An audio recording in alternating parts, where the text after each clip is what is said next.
नमस्कार। फर्स्ट बिहार झारखंड में आपका स्वागत है। मैं राहुल ओझा आपके साथ। चुनाव आयोग तारीखों की ऐलान आज कर रहा है और इसी बीच जो जेडीयू की प्रतिक्रिया है वो निकल करके सामने आई है। हालांकि लगातार इस बात का विरोध होता रहा है कि चुनाव को टाल देना चाहिए कोरोना संक्रमण के बीच, लेकिन अब ये इसमें कोई दो राय नहीं है कि जो चुनाव है वो ससमय नहीं होने जा रहा है। उसको इसका जो शेड्यूल है वो जारी होने जा रहा है और जो आचार संहिता है वो भी लग जाएगा और पूरी जो प्रक्रिया है वो चुनाव आयोग उसको तेज़ी के साथ करने की जो कवायद है उसमें जुटा हुआ है। तारीखों का जो ऐलान है वो भी किया जा रहा है और इस बीच जेडीयू की प्रतिक्रिया सामने आई है। जेडीयू ने स्पष्ट रूप से कहा है कि ये पहले भी समझना चाहिए था लोगों को कि चुनाव जो है वो नहीं टलेगा, क्योंकि कोरोना संक्रमण के बीच तमाम एहतियातों के बीच जो हम चुनावी प्रक्रिया है उसको पूरी कर सकते हैं। और सिर्फ बिहार के लिए नहीं बल्कि कई जगहों के उदाहरण को भी लगातार जेडीयू जो है वो पेश करती आ रही है कि कहाँ कहाँ जो कोरोना संक्रमण के बीच चुनाव है वो किए गए हैं। तो इस लिहाज से जो चुनाव आयोग है वो अपनी काम कर रहा है। हालांकि सुप्रीम कोर्ट तक भी ये मामला जो है वो पहुंचा, लेकिन सुप्रीम कोर्ट ने भी स्पष्ट किया कि हम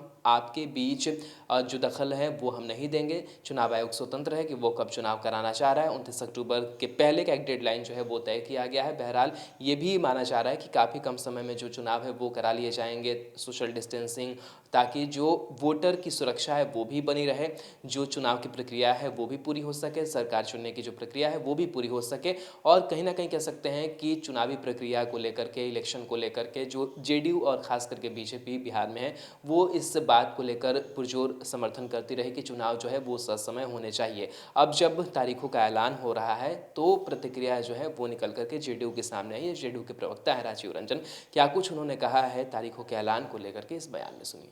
इलेक्शन कमीशन के द्वारा बिहार विधानसभा चुनाव की तारीखों का ऐलान हो रहा है। यह ऐलान अप्रत्याशित नहीं है, इसे होना ही था और हमारी पार्टी और हमारा गठबंधन पूरी तरह से जनता के बीच बना हुआ है। उनके मुद्दों से हमारा जुड़ाव सीधा है और लगातार हमारे नेता नीतीश कुमार जी के नेतृत्व में पार्टी जनता से संवाद कर रही है।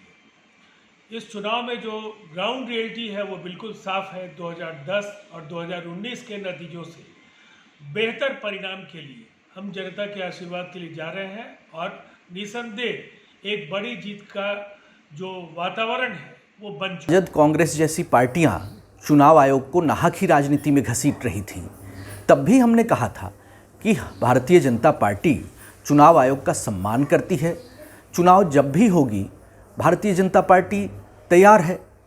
ये चुनाव की घोषणा करना चुनाव आयोग का एरिया ऑफ जुरिस्डिक्शन है और भारतीय जनता पार्टी एक ऐसी पार्टी है जो 24 घंटे 7 दिन संगठन विचारधारा के प्रचार में, प्रसार में, संगठन के काम में लगी रहती है। चुनाव के लिए हम हमेशा तैयार रहते हैं। और देखिए, कोरोना के दौर में जिस तरीके से अन्य पार्टियों ने प्रोपेगेंडा किया विपक्ष के, तो मेरा मानना है कि चुनाव आयोग ने बाकायदा एक मॉड्यूलिटीज़ तैयार की है। कोरोना में कैसे सुरक्षित चुनाव हो इसके ऊपर काफ़ी एक्सरसाइज किया है। उन्होंने रेगुलेशंस भी पब्लिक डोमेन में डाले हैं। अब हम सब की जिम्मेदारी है कि लोकतंत्र के सम्मान में, लोकतंत्र की हिफाजत के लिए इस सुरक्षित चुनाव कराने की जो योजना होगी चुनाव आयोग की, उसमें हम कैसे भागीदारी निभाएं।